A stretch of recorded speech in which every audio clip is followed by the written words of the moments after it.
Good night. Good. Bye, We Colleen. are, Bye, Colleen. Good night. we are live and recording. Okay, I think we need to do a roll call like we did last time.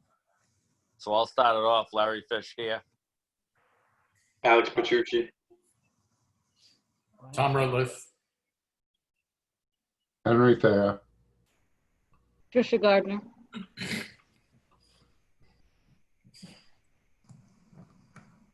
Susan Marcus. Joanne Esposito.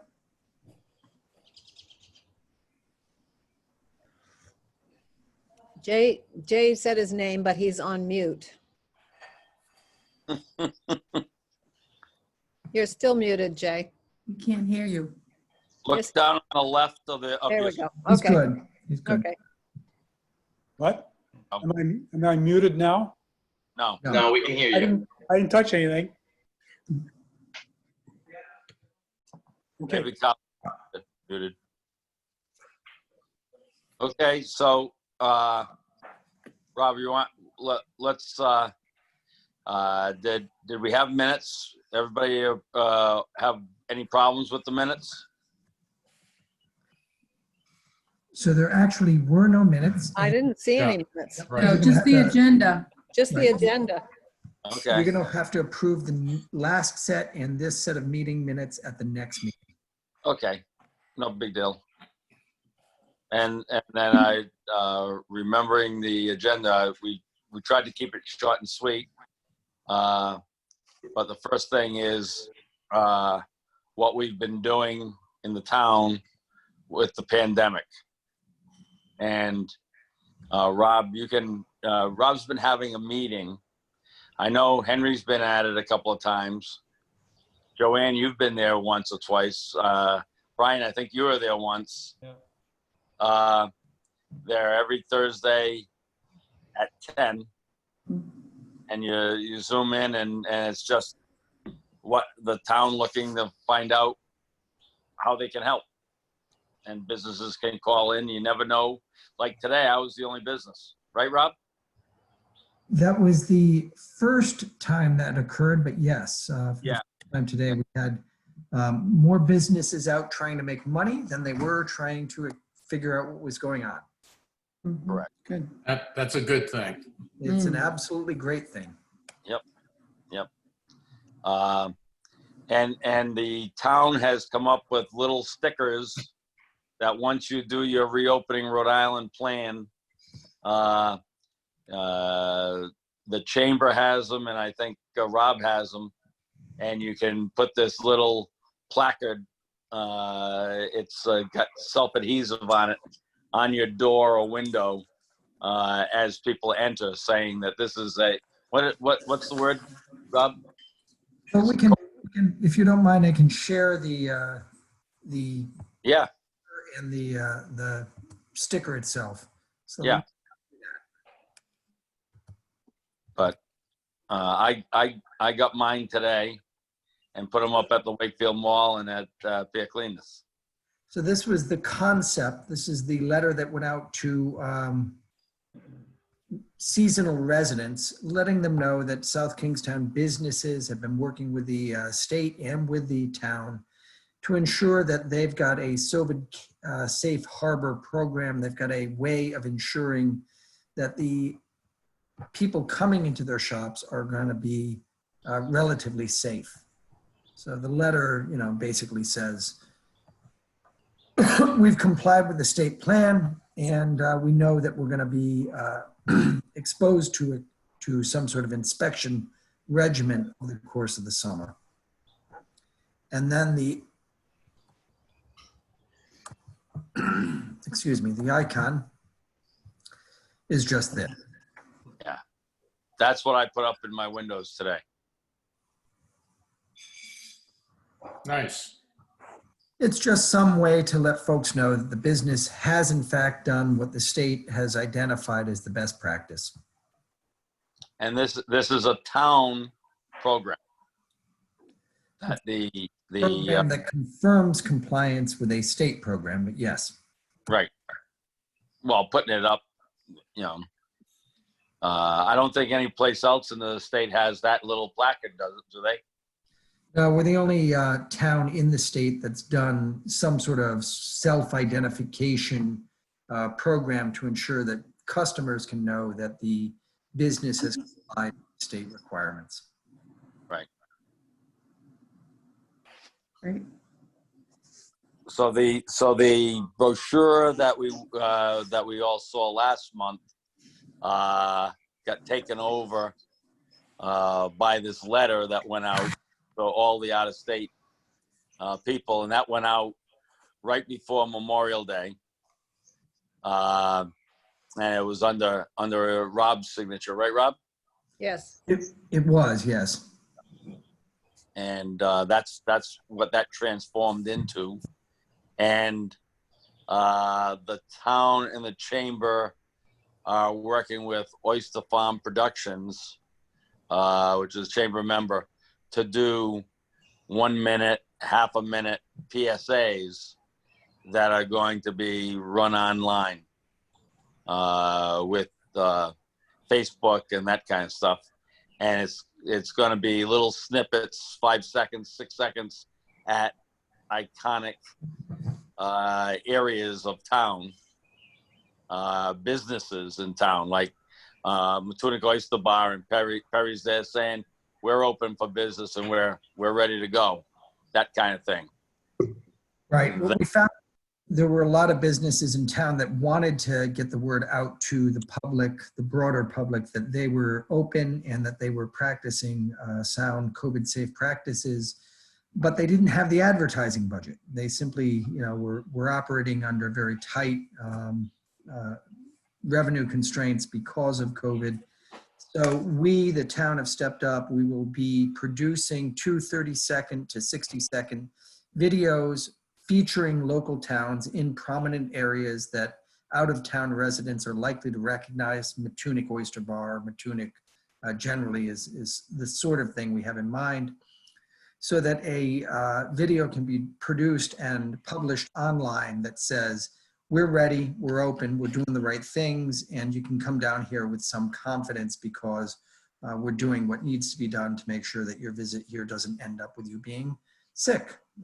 That's the basic premise behind the videos. Right now we're looking at 2. One will be released in all likelihood in the next 2 weeks, and then a second closer to the 4th of July. Is there any way of getting that into the TV media folks, to get a wide? It may be. What we're finding with our advertising is that if we put it on media and it's interesting, then it finds its way to television. Rob, what about sharing with the South County Tourism Council and their newsletter that goes out to about 5,000 people? So the placard program, which this is all built around, was done with the Tourism Council. You'll notice that the logo that we showed is in fact the Tourism Council's logo. Right. Good. I feel as though we're one of the only, or the only business that's really reaching out and being proactive in this way. I think And I commend the town on that. I haven't heard of other towns doing it, but maybe they are.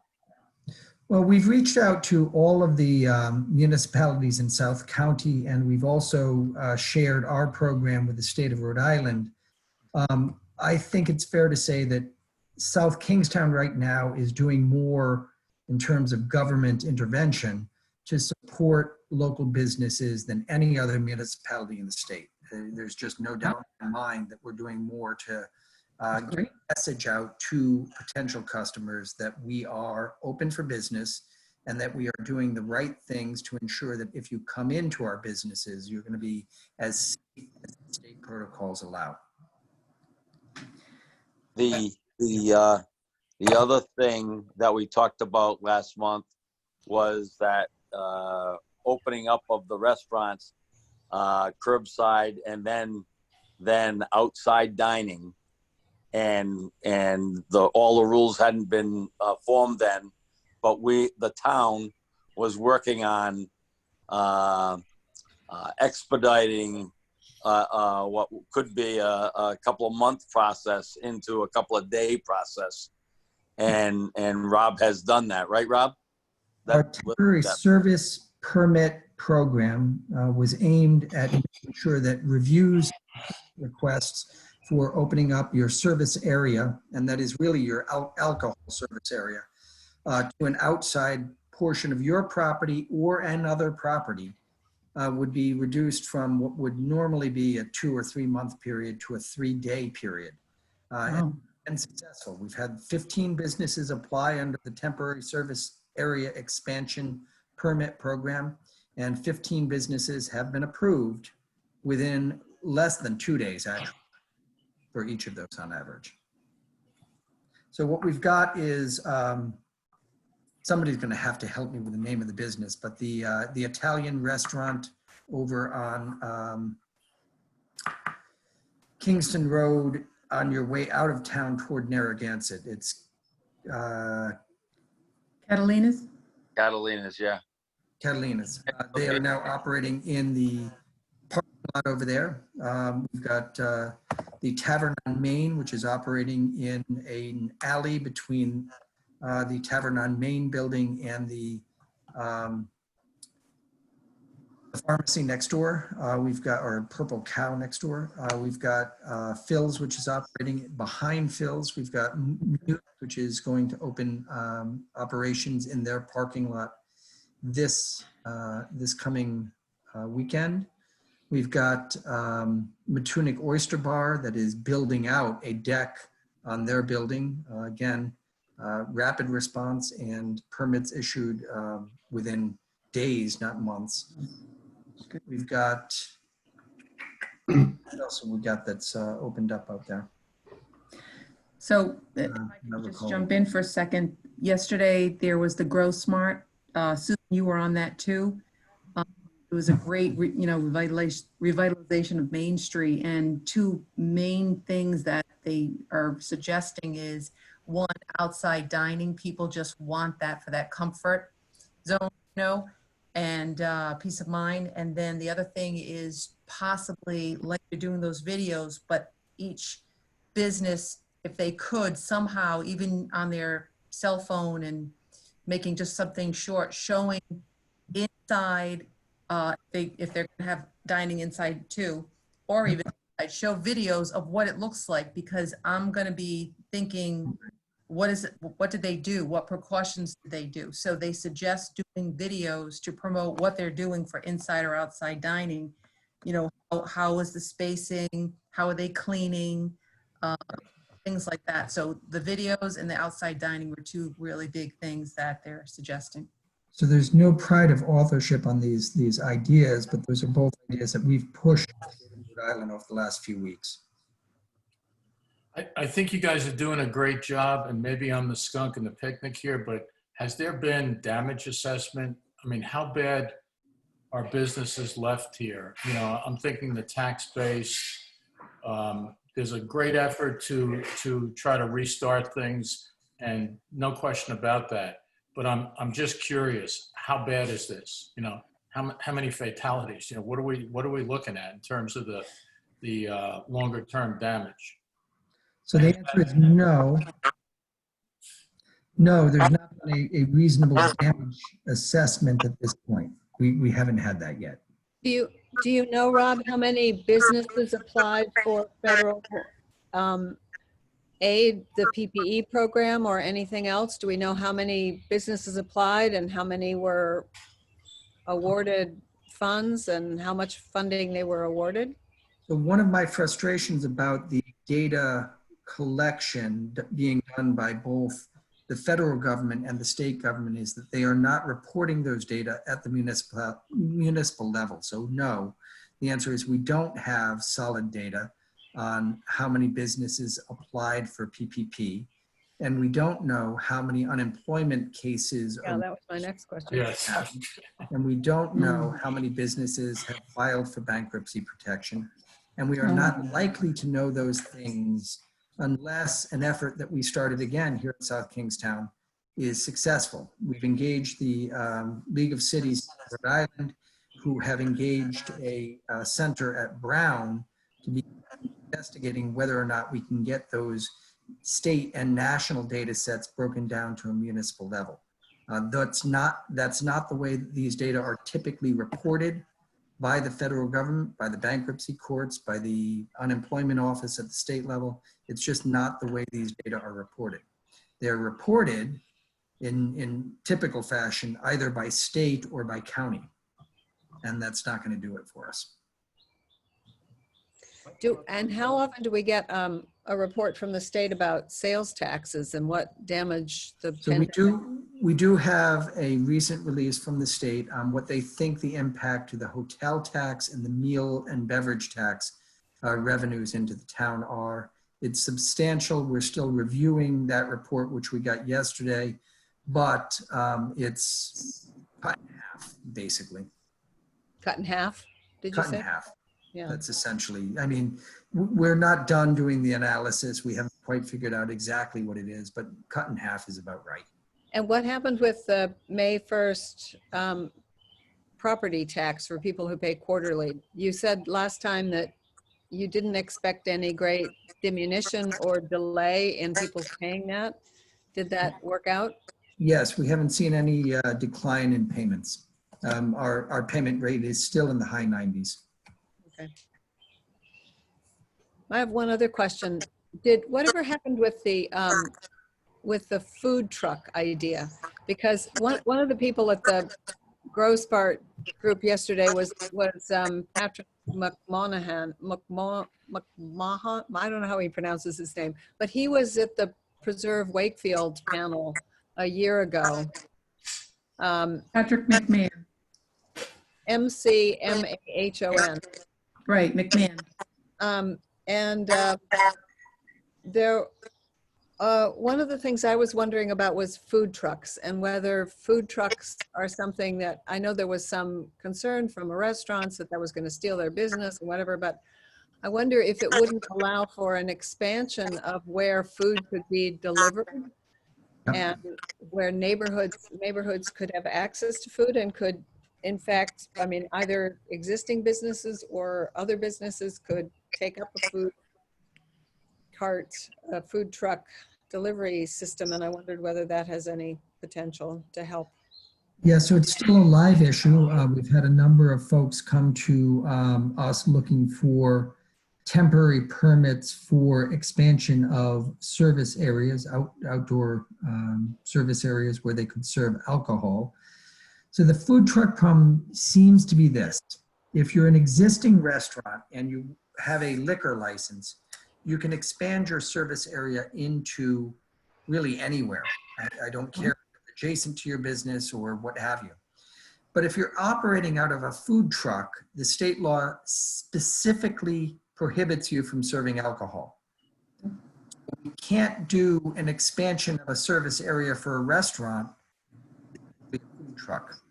So my advice to people who have come to us with that model, I have an existing brick and mortar restaurant and I want to use a food truck as the venue or the basis for service off-site. The advice I've given is you can't do both. You have to choose to be either a restaurant or a food truck. And if you're going to be a restaurant that serves liquor or beer and wine and food off-site, you've got to figure out some way to do that that does not involve a food truck, because food trucks don't serve beer, period, state law. But it wouldn't prevent companies, businesses that are not currently restaurants from getting into that. No, anybody who wants to open up a food truck or start, a little food truck business is, obviously free to do so, subject to the state rules, which include you can't serve beer. Yeah, okay. And then just back to the unemployment thing, do you have any sense from town hall of how many people in town are unemployed? And so our general sense, and it's very hard because you're using anecdotal data, not actual data collected from an operational program. But our general sense is that our unemployment rate here is still lower than the state unemployment rate. It normally, and we think that the impacts of COVID have been less severe here than they have been in the state of Rhode Island generally. We think that for a number of reasons. First, we have fewer retail establishments in South Carolina than the state does generally. And retail is without a doubt the most impacted sector of the economy. We also know that our employment is more tied to higher education, obviously, and professional services, lawyers, accountants, this kind of thing, than is the case for the state on average. So those sectors have been less impacted by out and out unemployment than by reductions in revenue for the firms associated with those sectors. We don't think our unemployment level is as high as the state's. Nonetheless, the impact here has been significant. It just hasn't been as devastating as it is in communities that are reliant upon taxpayers who work in the retail sector. And have you heard from people like, sorry, one more thing. Have you heard from people like Kate Brewster about, Yes. okay.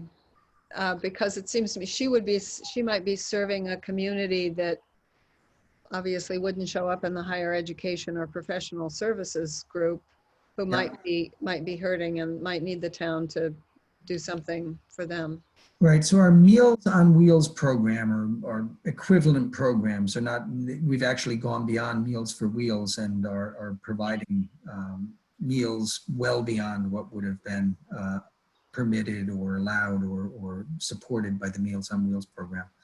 But our meals program has been heavily subscribed. There's a lot of interest in getting meals delivered to homes. That is mostly true for our senior population. So there's a big overlap between the meals requests and retirement, as opposed to the meals request and unemployment. There's a greater overlap between request for meals and retirement than there is an overlap between request for meals and unemployment. And how about for kids who are no longer getting lunches and Yep, the breakfast? meals program for the schools is completely operational, has been since March, and there's a large number of families with kids, family members and the kids who are coming for meals every day. Those numbers I don't have at the top of my head. It's not as large as the seniors, but it is significant. Excuse me, I'm wondering if there's any more thought about opening up Saugatucket Park or Old Mountain Field or Marina Park and allowing restaurants to basically shuttle food there from their facilities. We Yep. talked about that last time. And Yep. Yeah. Yet we are still completely open to doing that. We've suggested that to many restaurants. Nobody has taken us up on the offer. Nobody sees that as a particularly desirable food service delivery model, and that's okay. But the offer is still open. If anybody wants to, take us up on it, they're welcome to do so. And also, the senior meals at the rec center, is that more than offset, do you think, by the home delivery to seniors, or is it, kind of part and parcel of that? I'm not sure I understand. I assume we had a program where seniors were able to get meals at the senior center. Yep. And I assume that was closed down because of Yeah.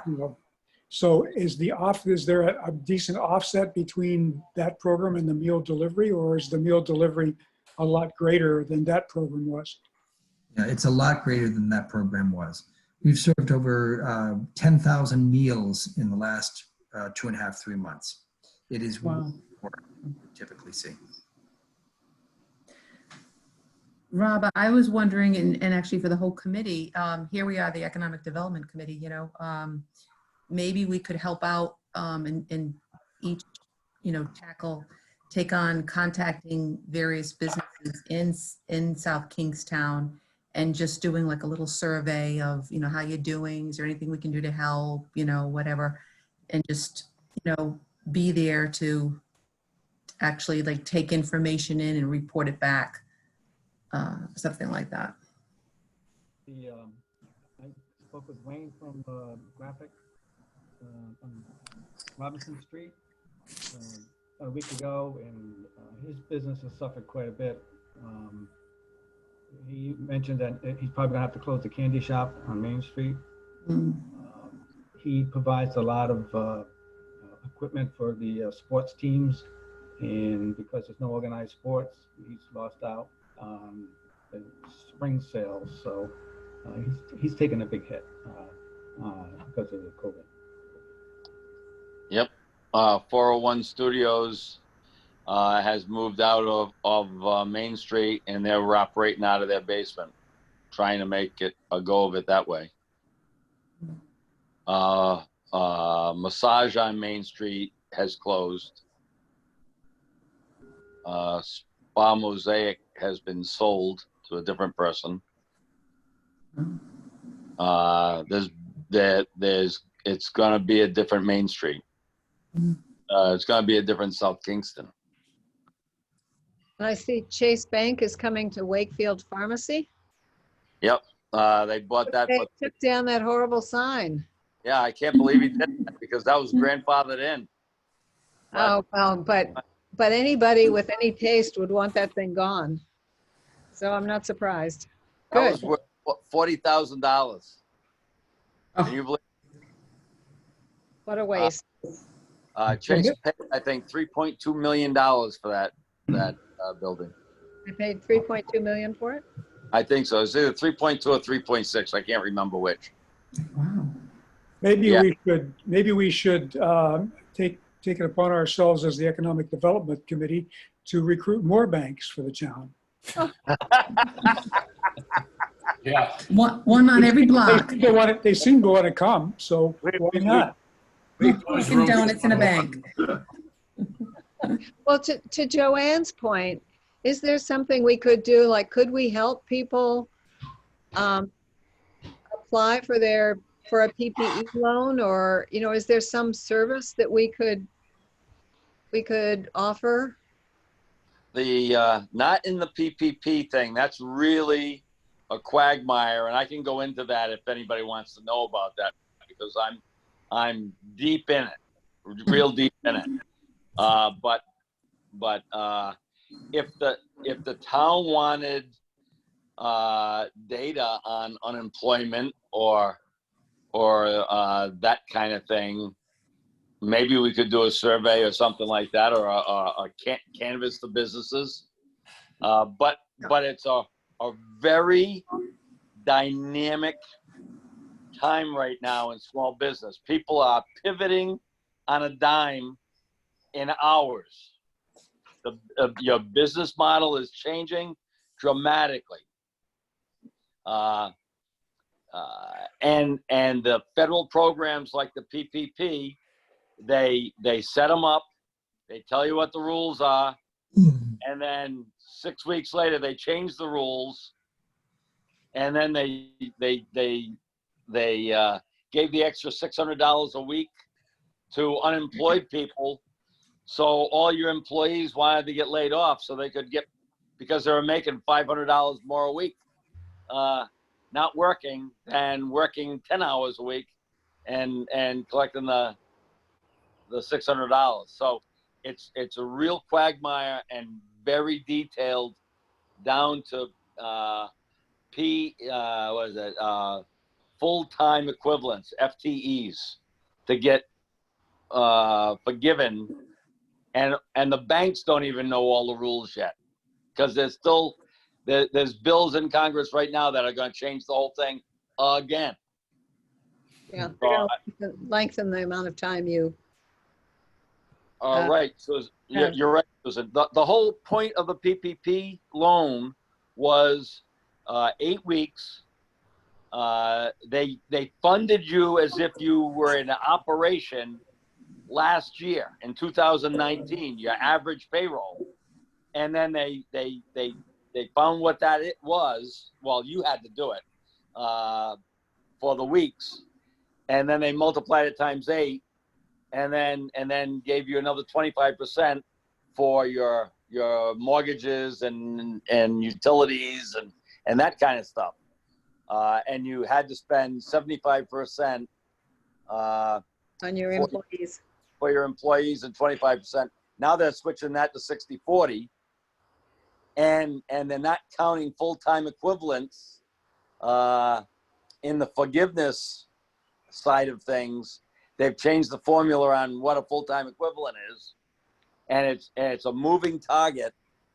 And as a small business guy, I got a PPP loan that was in excess of $200,000 for 8 weeks.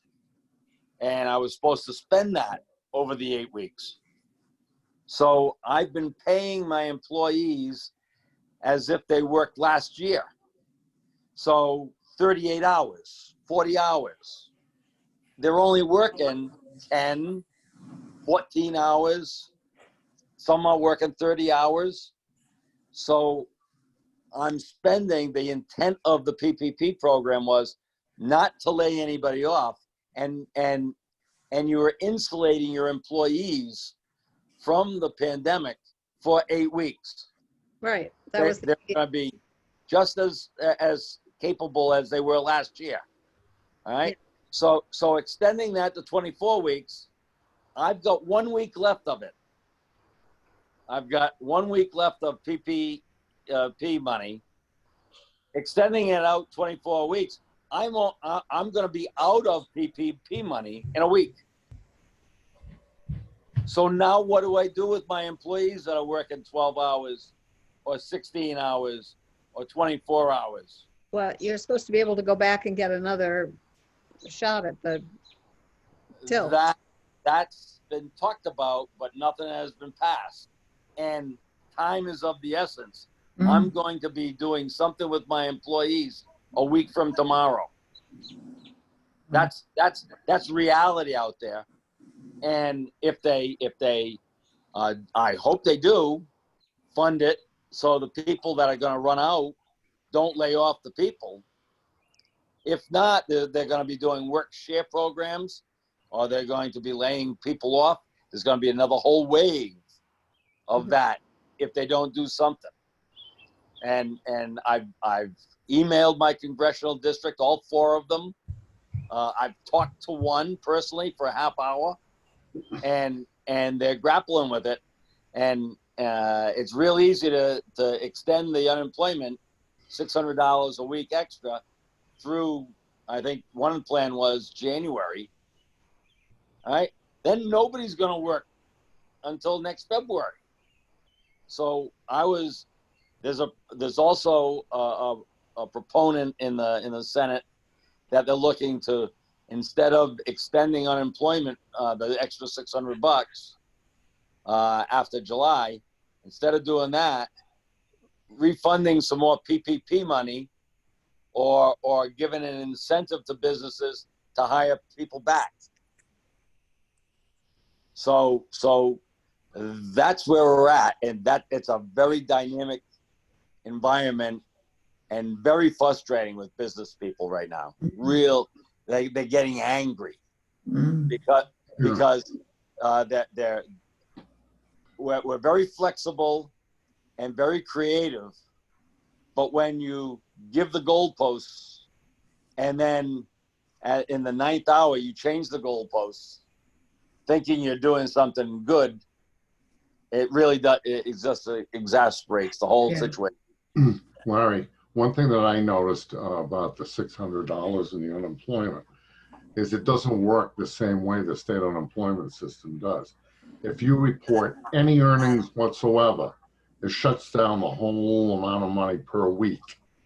So even if you report like $100, okay, then you don't get the $600 at all.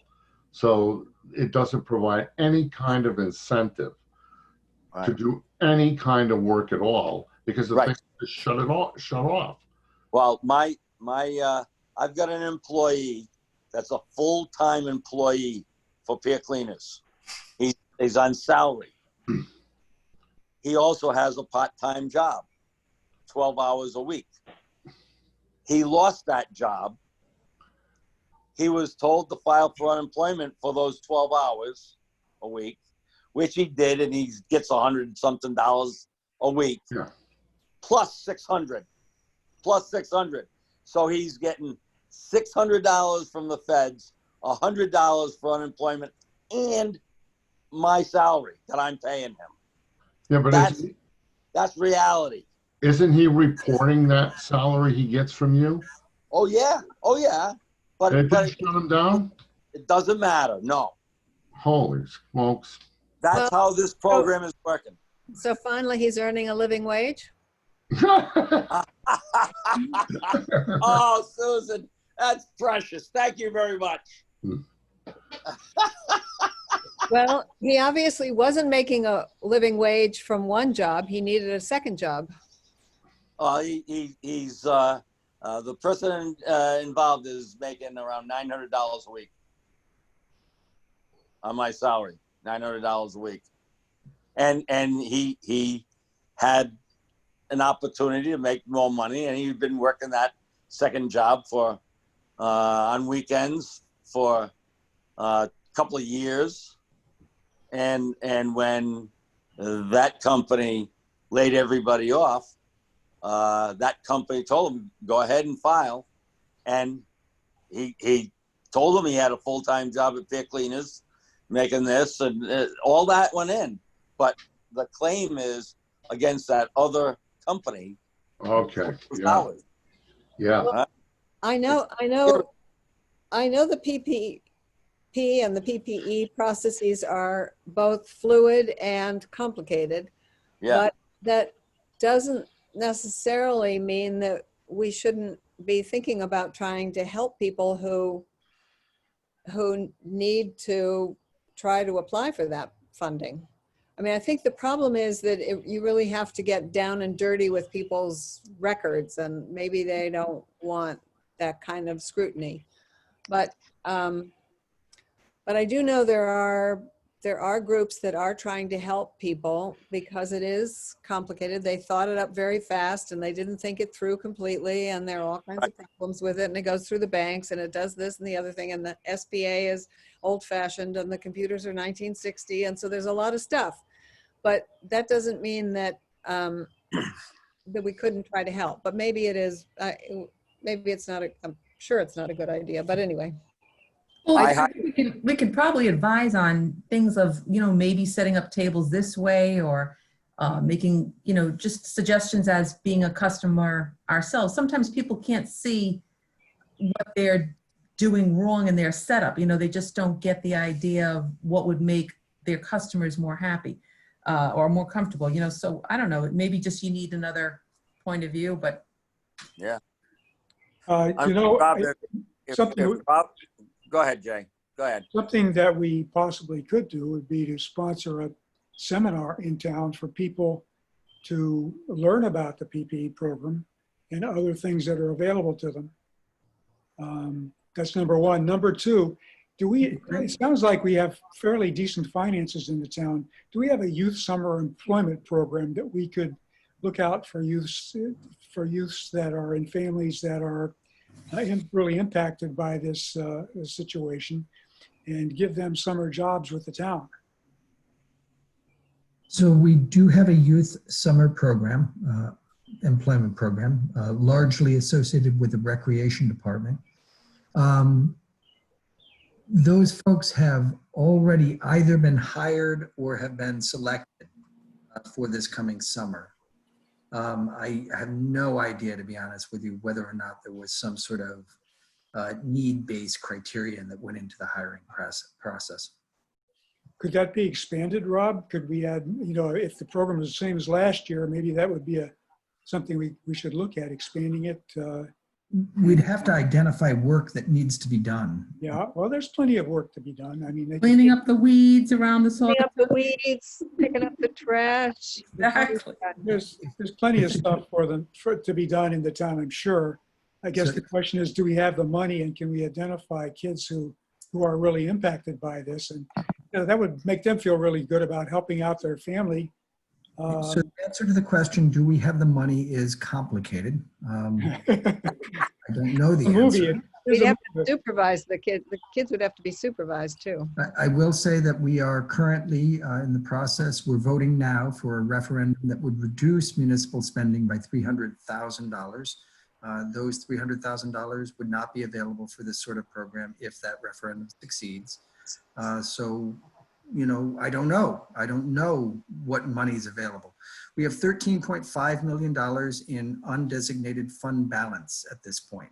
The reason that we are under referendum for $300,000 is that we've proposed to spend $300,000 out of that undesignated fund balance to support community programs, and folks around town aren't necessarily all in agreement on the idea that we should be spending down savings at this point.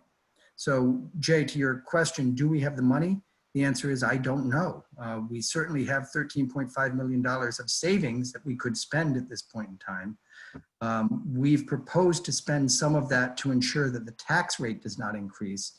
And some members of the community believe that even that use of those savings is not an appropriate use. I will tell you that the state has money, and Gina has come under fire that she was given $1.2 billion worth of COVID money, and other states have created state PPP kind of loans or state assistance to small businesses. And she has not used any of that money yet because she's got a huge shortfall in her budget right now. And it's the end of the year. And she's hoping that the feds will loosen up the criteria in how she can spend that money so she can plug some holes in her budget. Other states— and for unemployment too, right? She wants to use it for unemployment. Well, she can use it for that. And she can use it for the hospital that she built at the convention center. And she can take DOT workers and train them in contact tracing and use that money now. Instead of paying that person through the DOT budget, she can save that money, and it can come out of the COVID money to pay for that person to be trained and be a contact tracer for as long as they need. She's been very creative that way in spending it. Yeah.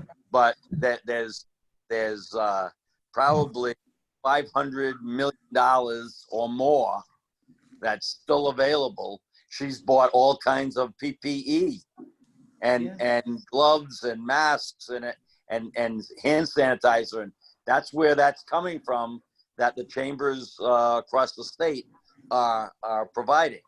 But other states have gone right to funding small businesses, and she hasn't. Yeah, but she can't, that money is earmarked for COVID. It's got to be used for COVID related, it's called COVID related expenses. So she can't. Other states are saying that this is a COVID help for the small business. So to put context around your question, though, Jay, the town's policy, which is built around the notion that we have to preserve our credit rating, is that we preserve between 10 and 17% of our operating balance or operating expenses or operating costs in the fund balance. We currently have $13.5 million, which represents about 16.3% of our operating budget. So if we were to reduce the undesignated fund balance, $2 or $3 million, in fact, if we were to reduce it by about $4.5 million, we would still be within our 10 to 17% policy. So we do have funds to expend if we're willing to spend our savings. The question is whether the community is willing to expend savings. When you say the community, I mean the is that the community. town council or is that No, I mean the community. a referendum? Is that At this point, we're looking at we are voting currently on a referendum, a budget referendum. So it is literally the voters of the community. Well, that's not going to be anytime soon, right? July 14th is the last day to vote on that referendum. I don't even know about voting on this referendum. In the paper. I saw it in the paper. For some folks, it's been a big deal. Well, Yeah, what is the deal with the referendum? I'm not aware of it. They're having a special election on that. On July 14th, that's Yeah. correct. So are you sending out ballots? You have to request a ballot if you're going to vote by mail. Otherwise, you have to vote on the 14th at the rec center. And where And was can you this, get a where was this ballot? publicized? It's been advertised throughout every mechanism available to us. It's in the newspapers, it's on the town website. Notices, public legal notices have been and will be published. I've seen it in the Narragansett Times. all right, well, I have to look into it. Because if there's one thing that crises are good for, it's spending your savings. Classic economic theory says that at times like these, public spending helps This the is when economy. you spend your money. Correct. That is classic economic theory. That is classic economic theory. Yep.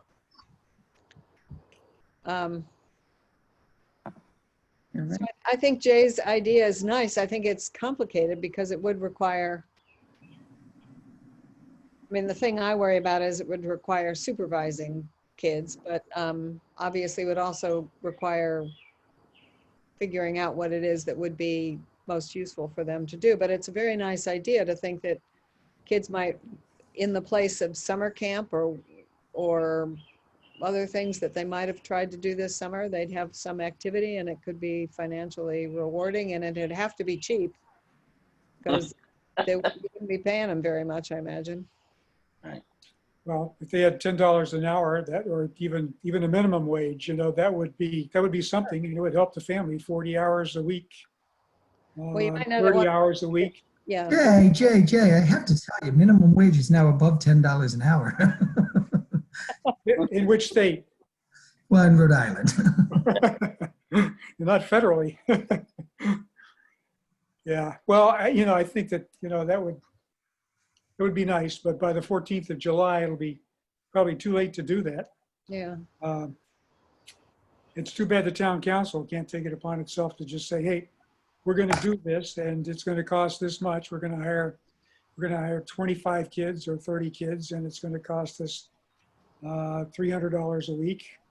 There's nothing about the procedure related to the budget that would prevent the Economic Development Committee from making a recommendation to the council. You're advisors to the council. If the committee wishes to make a recommendation to the council, you can do that.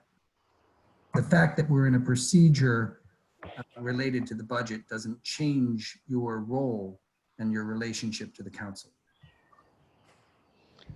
Well, that's something that we as a committee might want to think about. Well, I've been racking my brains trying to figure out, what we could do. And I decided the best thing we could probably do would just be to lay back and wait and see what's happening here, because everything is in such a state of flux. But that is one thing that we could do in addition to all the nice things that the town is doing already. And I would like to see I'd like to see the committee make that. I'm sorry. Go ahead. I'd like to see the committee, make that suggestion to the town council. Under state guidelines, there would have to be groups of 15. And the same 15 every day. but it would be functionally able to do it. And Well, they might be working outdoors too, so. What is that? Get some background noise. Somebody's got going. Somewhere in the, somewhere in the Too many system, people are zooming. right? Somewhere the internet has become unstable, which is not a sentence that has been articulated here for the first time. Okay, hey, Bob, I have a question. Bob, just to be clear, what is this referendum July 14th about? What are we asking the voters to do? Okay, I'll try to explain this in so that it makes it through the bad connection. There are two questions on the referendum. The first question is, shall $1.1 million be reduced from the school budget? And the second question is whether $300,000 shall be reduced from the expenditure side of the town budget. So the idea is to reduce the PTT, the property tax transfer to the schools, $1.1 million, and to reduce expenditures on the town side by $300,000. I will note that neither question, as posed by the petitioners, would actually reduce taxes. They're designed to reduce expenditures, not taxes. So what they would result in is less savings being spent, less of the reserve funding being spent. They wouldn't necessarily, and in fact wouldn't, reduce property taxes. How does that tie into the school funding and the school project issue? It's very complicated. I've been accused this year of making a very convoluted explanation of what we were trying to do with the budget, but it is complicated because you're talking about more than 1 year, which isn't typical. We're talking about at least 2 years worth of sort of offsets, if you will. What really is at play is that the school department this past year realized about $1.1 million in savings on its transportation account because they weren't shipping kids around in buses for the last 3 months of the year. They simultaneously requested a 2% property tax transfer increase, which coincidentally equals $1.1 million. So they were asking for an additional $1.1 million when they already were receiving $1.1 million worth of savings from the transportation account. Now the school's position was we could run the program that we would like to run using our savings, but savings are a one-time, 1 year thing. We'd rather not be doing our program one-time savings because it would result in a structural deficit next year, and we would have to come back and ask for a larger property tax transfer next year if we use our savings this year.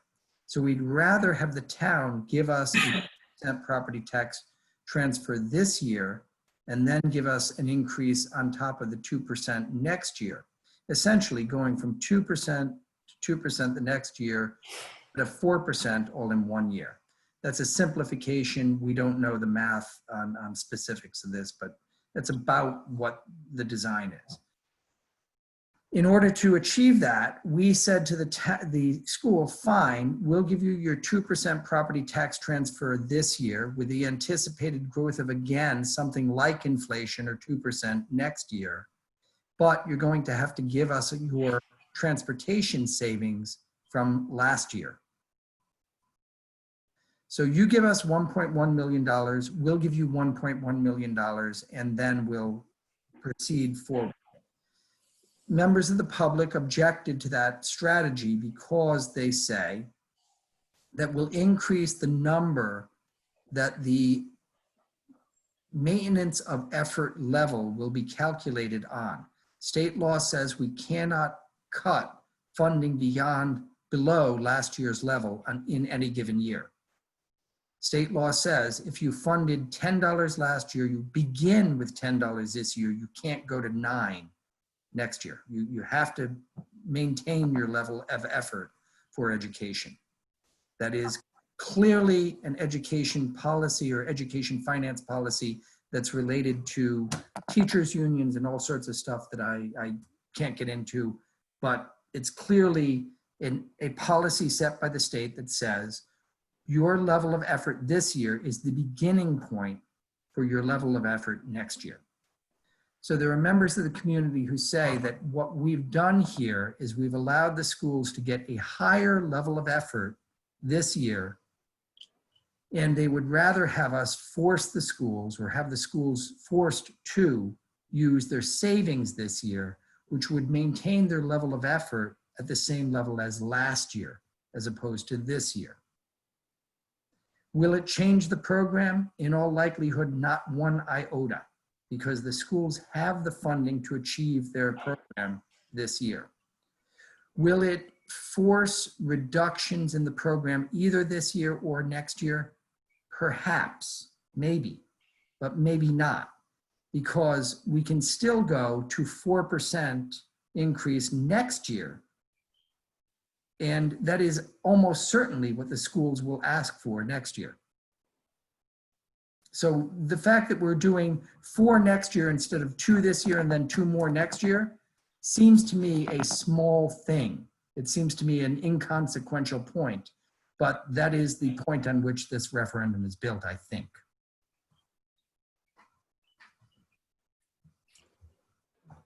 And how much is the population, school age population declined? It declines approximately 100, I'm sorry, I take it back. It declines approximately 50 kids per year. You see a reduction of about 50 students per year, which actually is consequential because what I just said is the state law has an exception. If you have a declining student population, you can actually calculate your maintenance of effort level, not based on the actual number given in the prior year, but based on the number in the prior year per student multiplied by the number of students in the current year. Yeah, I was going to ask whether that affected your maintenance of level if the population is going down. Okay, It can. So it And in can. fact, in what I think is a terrible irony, the difference between the maintenance of effort suggested or implied, I should say, by next year's anticipated number and the referendum is about $100,000 difference. So we could have this debate in council next year and be within tens, maybe $100,000 difference. Instead, we're doing this as a referendum. Uh-huh, I see. Okay. Anybody else have anything to say? Well, no, but what about Jay's point? Do we ask Jay to make a motion, or do we ask Jay to put together a little committee that comes back and on Tuesday and has a recommendation that we put to the town council? What are we going to do? That's What we Tyler. normally do is we generate a letter and it goes to the town council. Yeah, but we haven't even, Jay, you haven't even, No, I know. I'm not going to make the motion. Somebody else is going to have to make the motion. It's my thought it would be a good thing, but I want the committee to be, well, I'm not sure the committee is prepared to make a motion. That's my point. I think it might be that it needs just a little bit of discussion. Maybe people feel something else is more worthwhile.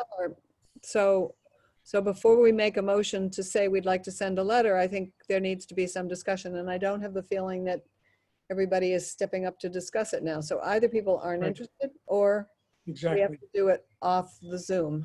That's why I didn't make a motion. Okay. The other thing is the timeliness of it. Yeah. School gets out officially, middle of June. So if you're going to do something or recommend something, I think you have to do it today. Doing it beginning of July, you've lost, No, you know, no reason to do it. If we're in So- this situation next year, then we have to pre-plan a lot better.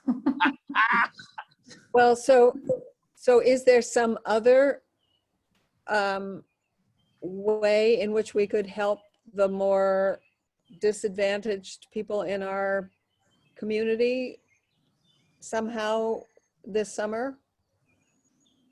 I think it's hard because things change so rapidly from week to week to really recommend something that's going to make a difference.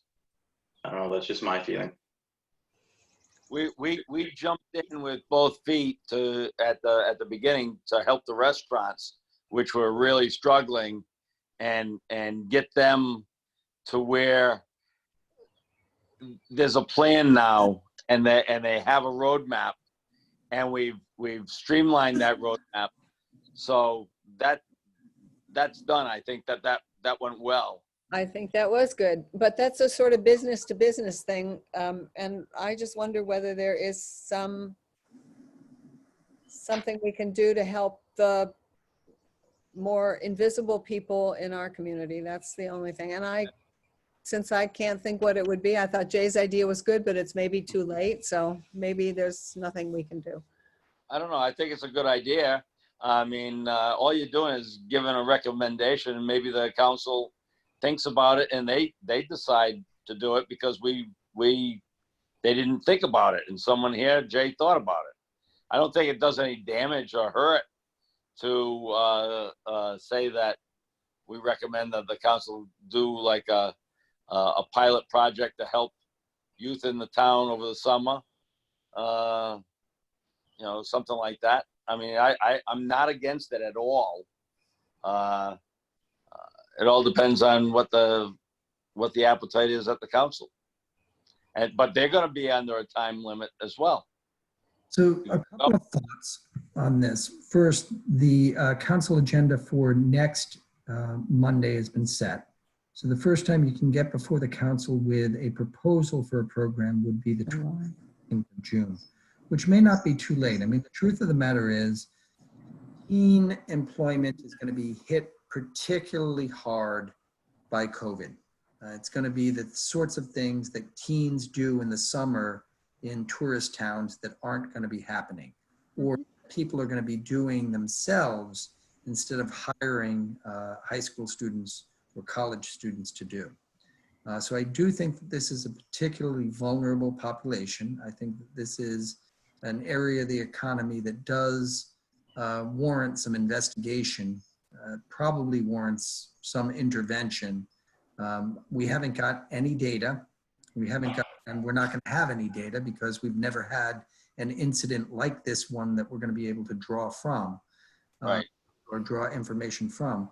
But this is an area that can reasonably be anticipated, or a group of people who can reasonably be anticipated to be suffering this summer more than most.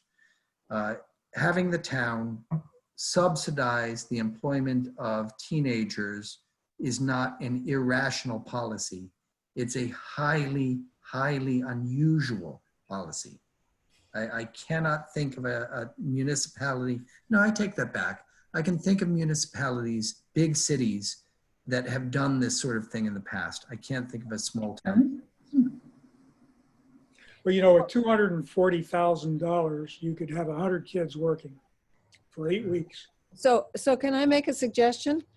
Can I suggest that Jay meet with Terry, or Terry and you, Rob, to sort of think further than we can right now, and then ask Jay to, or Colleen to email us, or I don't know. I guess this is tricky because I don't know whether we can do this over email, but You'd have to meet again if you wanted to vote on a proposal that Jay develops, but you could do that. I mean, there's nothing preventing you from having a meeting, a regular I schedule. think we can complicate this, or we can just simply, you know, if we get a motion and we get a second and we approve it, simply send a letter under Larry's signature saying that the EDC suggests that we may want to consider hiring disadvantaged teens, 100 disadvantaged teens for 8 weeks during the summer at a cost of $240,000,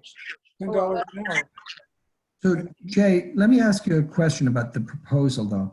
There's a difference between a proposal to do sort of a public works hire program, which is we bring them all on 100 students as recreation and public works employees for 8 weeks, which to be honest with you is a difficult thing to administer, or a program that subsidizes the salaries for local businesses who hire teenagers. Have you got a preference or one or the other model in mind? Well, I think that we wouldn't want to be subsidizing a business that was going to hire teens anyhow. I mean, that would be the danger, that we would, not get the mileage we wanted if we did that. As an economic matter, it doesn't matter how we get the money out. As an economic model, we know from, and Susan can tell us from her years of experience, how you pump the money into the economy is largely irrelevant. The question is just how can you get it out as quickly as possible? Mhm. Well, and as responsibly as possible. I mean, I'm a believer in John Maynard Keynes. So, government spending is a good thing in a situation like this. But I just think that if somebody was going to hire a teen anyhow, and we pay them to hire a team, we may be not getting the mileage we should out of hiring additional teens. I can tell you right now that trying to find work for 100 new kids would Yeah, be a difficult task for us. yeah, I think that is a problem. It's too bad we don't know. It doesn't have to be 100, number one. Right. It could be 20, it could be 30. And I think the first question is the Parks and Rec, whether they have the wherewithal to administer and run a program like this, no matter what the size. And I have to say, it's not going to be easy. It's hard to say that because I know that they have more work than they can do right now. But training an 18-year-old kid or a 17-year-old kid to use the weed whacker takes more time than using the weed whacker. Right. well, It's too bad we don't have a bike facility here in town that could, where kids could go and volunteer to refurbish bikes or something the way they do in Bike Newport, where we could just kind of have some institutional function that could absorb kids in a supervised way. But I don't think that would be Terry and her group, because she must already have thought about who she needs and whatever. I don't know. Maybe we should just give grants to families in need or something. I don't know. that's an option. Can we give them, I don't know. I just like to do something, because I think, well, it's fine to encourage the restaurants and whatever, those are businesses, and I'm sorry for them and whatever, but they have a lot more ability to work their way through this than a lot of families at the low end of the totem pole do. And frankly, I think it would be good for the community if those kids had something to do this summer. So I don't want to give up on this, but I don't know how to go forward. So, Well, you could just have a mentor, give 100 employees in town a kid to mentor, and let them ride around in the truck, let them spend the day with them, and at a certain point they might get productive or they might not, but they would be required to do something. They'd have to be present, and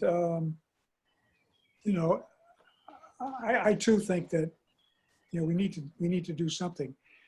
Maybe just a grant to the needy families with school-age kids, but I think giving the kids something to do, a sense of responsibility, a sense of fulfillment, and being able to help out their family with some money would be a very positive thing in an environment that we're in. Like a little mini WPA or CCC or something like that. I get what you're saying. I think it's a great idea. But I don't know whether we have enough time to pull it off. I agree. Maybe we could make the recommendation and then let the town council see if they could deal with it. They might, just reject it out of hand. No, we can't do that. There's not enough time. There's no way we could administer it. Well, I think we could increase the probability that they would say yes if we had a little bit of formality about what the proposal was. Exactly. The concept, as I've heard it so far, is a $240,000 fund from which to hire community youth for summer employment during the COVID-19 crisis. Yeah. That's $10 an hour. That's 100 kids for 8 weeks. Or however, if we pay them more than, You could do the arithmetic any way you want, but that's right. $250,000 to do it. So 240 is just a number based on 100 hours or $10 Yeah. an hour, the 100 kids. So you could say 250 If you round or it out, say 200, whatever. 100 and. So would you have the businesses apply for this town grant to then hire like a student to that would go with them? You could, as a committee recommendation, simply to establish the fund and leave the administration of the fund to the town to decide. There's no need for us to necessarily work through every detail here tonight. If the committee believes that youth employment and the rough sum of $250,000 is the right number, we could let the council decide whether or not they want us to come up with a program that is primarily public employment, primarily private employment subsidy. All of that could be left to the council. I agree. I agree. And I don't have a problem with someone making that motion. I just want to go on record now. I've got 10% battery life left on my phone. So if I just disappear, I'm gone. Well, I'm going to take my Tesla to a new charging station. I'll be right back with you. So do I hear a motion for that? yeah, I'll move it. I'll move that we. I'll second. Okay, so now any more discussion? Hearing none. All those in favor say aye. All right. Let me suggest, Mr. Chairman, you may need a roll call vote, Roll person by call. person here, just because of the nature of the. Okay. Go ahead, everybody, say your name and, Quick Oh, you vote before you leave, Larry. Vote before you go. yeah. Well, I think I might have another 15 minutes left. I don't know how long 10% is, I just did, but so you see me go off into a black screen. Okay. I'm voting yay. I'll vote yay. Oh, I'm yeah. definitely- I'm If I definitely voting yay. see their name as they're We voting. need a name too. Joanne, yay. Tom Rutherford, yay. Henry, yay. Alex, yeah. Jay Newsom, yay. Ryan Smith, yay. Susan Marcus, yes. Tricia Gardner, yeah. Unanimous. Look at that. Nicely Sure. done, Jay. Thank you. Oh, Yep. thank you all. We've done something anyhow, that's good. That's good. Before I lose anybody, I think the town has done they took the bull by the horns. They started the Tower Hill Road Mhm. project early because we're in the COVID thing, and they're trying to get as much done before 4th of July, and while there's less traffic out there, I think they've done a really good job. That was John Schock, and he takes a bad rap a lot of times, but he kind of reached out to a couple of key landlords, asked if they whether they thought it was great. He thought it was a good idea. Cotty jumped right on it, and I think it's been pretty good. I mean, I think the progress, they're moving right along. Yeah. You know, and I agree. you know, the town takes a lot of heat for a lot of different things. I think they did a good job there. I said on the Zoom call this morning, dealing with the Del Collier protest the other day. The police department did an excellent job in handling that situation.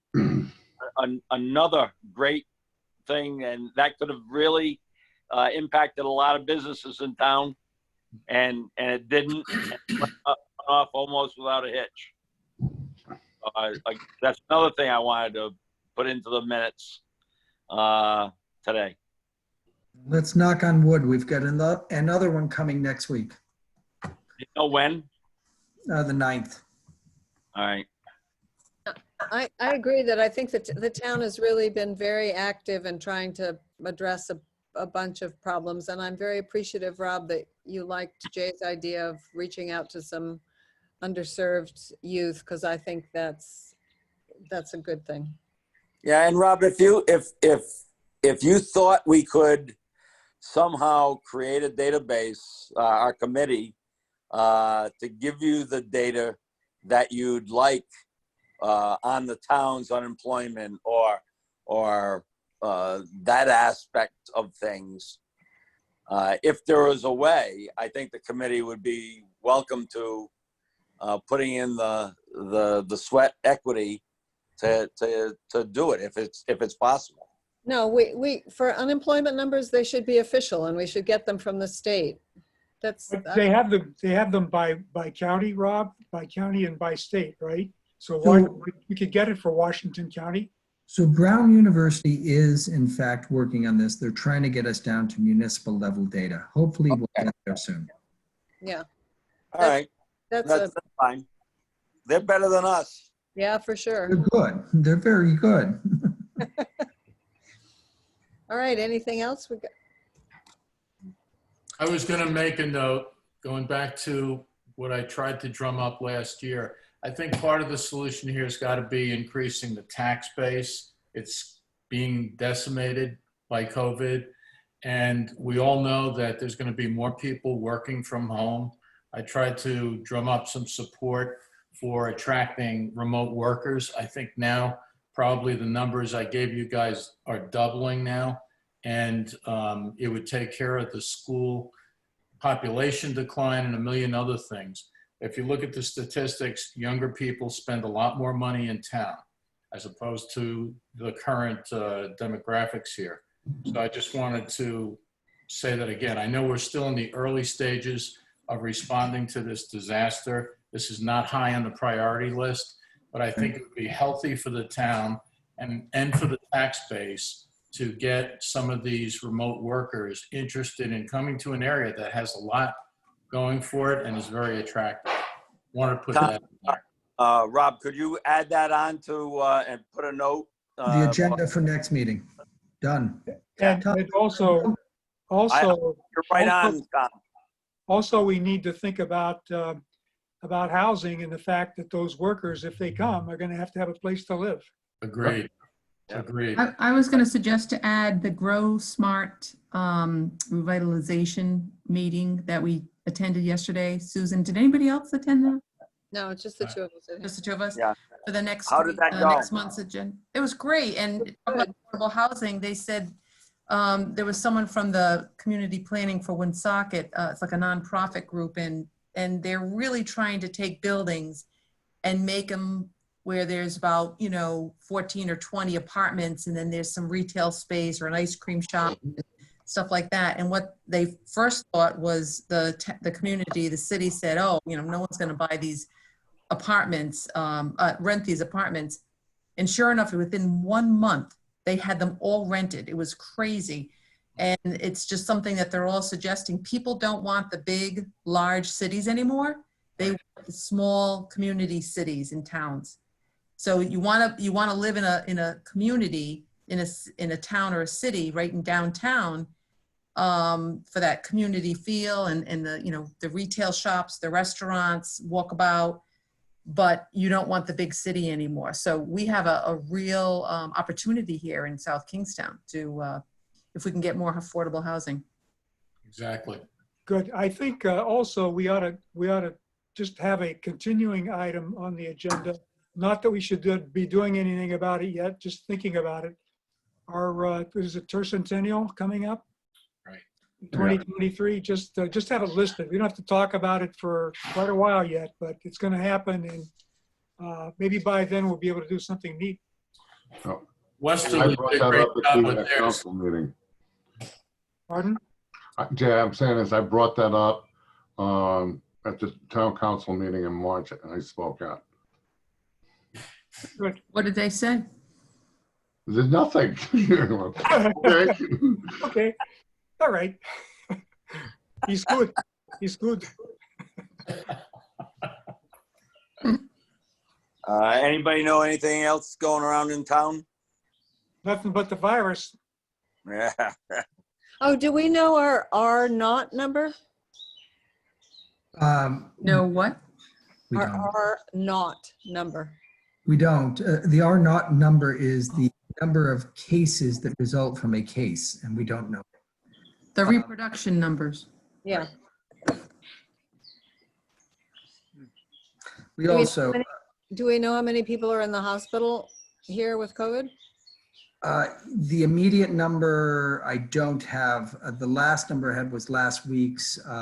We're not a huge number. I think we've had 83 hospitalizations during the pandemic. That's at our hospital here. Yeah. Yeah. That's right. And That's hospitalizations of persons who reside at an address in South Kingstown. Yeah, they're moved up to Providence for treatment. Right. Okay. It's hospitalizations of persons with a residence in a zip code in South Kingstown. Planet Fitness is still gonna move into the mall, but they're waiting till the Phase pandemic 3? is on and they can actually operate. Phase Actually, 3? they're waiting for plexiglass. Yeah. Vaccine. Island Outfitters is coming into the space that was Payless. That's all renovated for them, and they just have to get their employees back to work now that they can open as of a couple of days ago. And so within a month, I think by 4th of July, you'll see Island Outfitters in the mall. I was in the mall in the hallway yesterday, and people were giddy. Customers were giddy that they could come in and go into the paper store or whatever. It was quite the sight. My friend Sue, we walk our dogs together. She works at the bookstore, Wakefield Books, and she said, you wouldn't believe how many calls we get where people are like, are you open yet? And they couldn't believe how it was just such a desire to get those avid book readers to get back in, touching those Well, books. I've been buying books from Sue. She brings them out to my car. She comes up to the door and Yeah, you can always still do the takeout. They'll do that. But you can go in now. While all the stores were closed and they could only do curbside, Olympia Sports, that store was the #1 store in the chain that Wow. was open. I bet. You know, Nice. it was unbelievable with internet orders and that guy. And Pow Science, the same thing. They were shipping out before Easter. They were shipping out 300 parcels a day, easy, for that week. wow. So Fantastic. I know But- the but- ACE. but a lot of businesses that are on the edge, and whether they make it or not is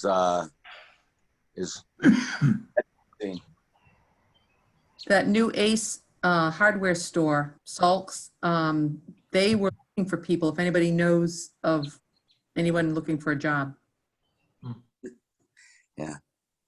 Problem is, nobody's going out looking for a job because they're making an extra $600 a week from the feds. It's unbelievable. That won't last long, though. Till the end of July. Yeah. Well, nobody's going out to look for a job if they have kids at home because there's nobody to take care of their kids. Right. On the housing note, the Rollins Drive Apartments is either proposing or going to be expanding where the Cucina Twist used to be, instead of Dan's place. Dan's Oh, place. that's new. Yeah. So there'll be more housing? Yeah, it's proposed anyways. I'm not sure how far it is. It's on the planning board's map there, if you go on there. Oh, wow. And How then many units? I don't know I don't remember if it's 2 buildings or not. I can't remember. But it's they have a map on their website there on the planning boards. The thing that I think Chelsea had come up with, or I'm not sure who came up with it, but That's Okay. good. So they're doing well, I guess. They've got an old age population here in town. Yep. And I just had a friend die there, so I know they have a new space. They have one more space. Yes. You're on a roll tonight, Susan. She is. Just as one note for the committee, as we speak about planning staff, I should let you know that the planning director has decided that she and her husband really need to go back up to be with family in Vermont. So Kayla is leaving. Oh, my wow. She's God. great. Not a good That's thing. not good. No, it is not. We're gonna miss her terribly. She was really good, It and was really good. Yeah. Oh, that's terrible. But- When is she doing that? I've got ongoing negotiations with her, but her, sort of target date is the end of June. Oh, wow. She's got to sell a house though in Westerly, so I don't know. We'll see. Mm. Oh, good. I hear they're going pretty fast there. They Westerly's actually really are. great. Yeah, That's what I'm hearing as well. Yeah. rates are good. there is a migration in. Yep. All right, do I have a motion to adjourn? New Yorkers are getting out. Yep. Yeah. I motion. I Second. second. Second, all in favor? Aye. Bye. A voice vote, Robin, it's unanimous. Good night, everybody, thank you. Good night. Right. Good Be night. safe. Good night, Take Mrs. care. Calabash, wherever you are.